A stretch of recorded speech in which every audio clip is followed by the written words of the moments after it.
Gempa Malang magnitudo 4,7 berpusat di Laut Selatan. Iya, jadi kalau kita melihat kemarin foto-foto kerusakan yang terjadi di Jawa Timur itu, semua bangunan yang mengalami kerusakan itu adalah semua bangunan yang tidak standar aman gempa, dan itu adalah tipe rumah yang sebagian besar dimiliki oleh masyarakat Indonesia.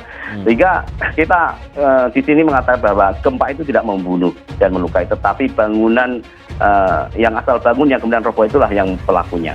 Sehingga ini solusi utama dari mitigasi dari bencana gempa itu adalah hanya bangunan tahan gempa, yang mana bangunan rumah itu didesain sedemikian rupa, memiliki besi tulangan yang kuat, kemudian struktur yang kokoh, semennya juga bagus, tidak asal bangun, atau kalau memang belum mampu membangun struktur bangunan tahan gempa yang tentu saja memiliki harga yang lebih mahal, bangunlah rumah dengan bahan ringan berbuat dari kayu dan bambu yang didesain menarik. Nah, kalau yang tidak boleh itu adalah asal bangun. Tadi kerasa gempa apa enggak, Mbak? Kerasa. Lama apa sebentar, Mbak? Sebentar. Berapa detik kira-kira? Berapa ya? 2 sampai 3 detik kayaknya. Dua kali goyang sih. Oh, 2 sampai 3 detikan. Apa Mbak yang dirasain, goyang atau dinding-dinding? Goyang. Kursiku goyang.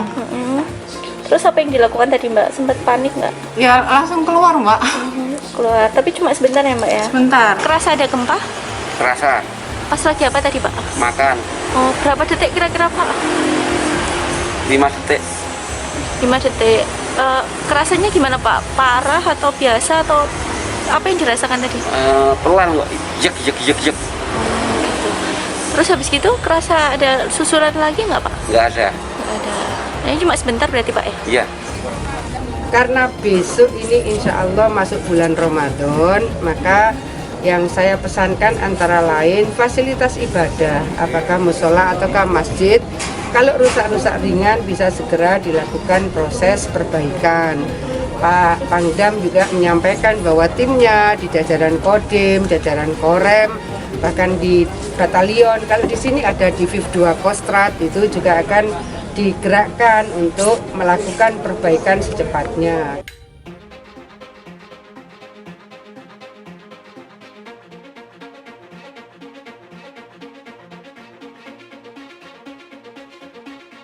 Bukan megatrust, melainkan hal ini. Dikutip dari ayojakarta.com, gempa Malang yang terjadi hari ini tidak ada kaitannya dengan zona subduksi megatrust.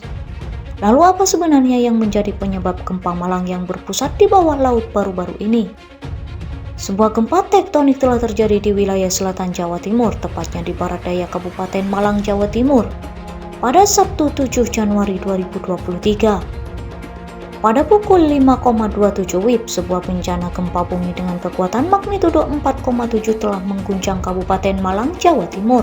Adapun epicenter gempa bumi ini terletak pada koordinat 10,78 lintang selatan dan 112,54 bujur timur, berada di laut pada jarak 293 km barat daya Malang pada kedalaman 10 km.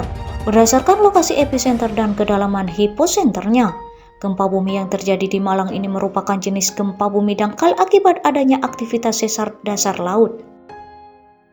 Hingga pukul 9.00 WIB belum ada laporan yang masuk berkaitan dengan dampak kerusakan akibat gempa bumi Malang tersebut. Hasil permodelan dari BMKG menyatakan bahwa gempa bumi Malang ini tak berpotensi menimbulkan tsunami. Seperti yang telah disebutkan tadi, gempa yang terjadi di Malang pagi ini 7 Januari 2023 disebabkan oleh aktivitas sesar dasar laut. Lalu apa yang sebenarnya dimaksud dengan sesar aktif? Apakah sesar sama dengan zona megatrust? Dalam sebuah cuitan oleh Kepala Pusat Gempa Bumi dan Tsunami BMKG, Ed Daryono, BMKG memberikan penjelasan tentang sesar.